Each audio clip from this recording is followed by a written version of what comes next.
De la musique, du soleil, 40 cm de neige fraîchement tombée.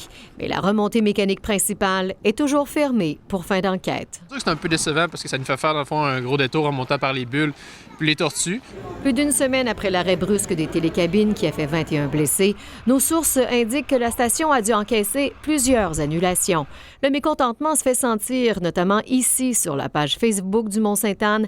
Cette dame réclame une compensation pour les skieurs. Celui-ci écrit « C'est ce qui arrive quand des gestionnaires coupent dans l'entretien mécanique de ces infrastructures ». Les skieurs doivent prendre leur mal en patience. Pour atteindre le sommet, ils doivent prendre 2 remontées au lieu d'une, ce qui prend environ 45 minutes au lieu de 20 minutes. Il faut juste que les gens soient patients. Puis un coup rendu en haut, par exemple, le domaine est skiable à la grandeur sans être obligé de revenir à la base. Les propriétaires du Mont-Sainte-Anne, Resort of the Canadian Rockies, refusent toujours d'accorder des entrevues à la caméra.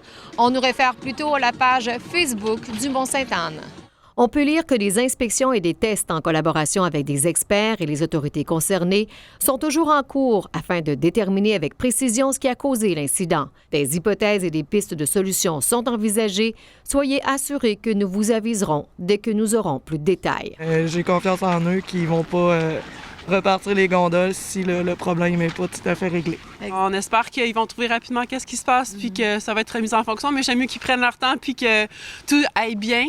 Les commerçants aux alentours qui vivent de l'industrie du ski souhaitent un retour à la normale le plus rapidement possible pour pouvoir profiter des retombées économiques de cette semaine de relâche qui s'amorce. On n'a pas changé nos horaires, on reste sur le pied de guerre, mais on pense qu'il va y avoir quand même du monde parce que les gens aiment le Mont-Sainte-Anne.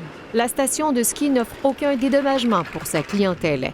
Elle permet toutefois aux abonnés qui détiennent une passe illimitée de skier à Stoneham pour cette fin de semaine seulement, étant donné le bris d'équipement. Julie Couture, TVA Nouvelles, au Mont-Sainte-Anne.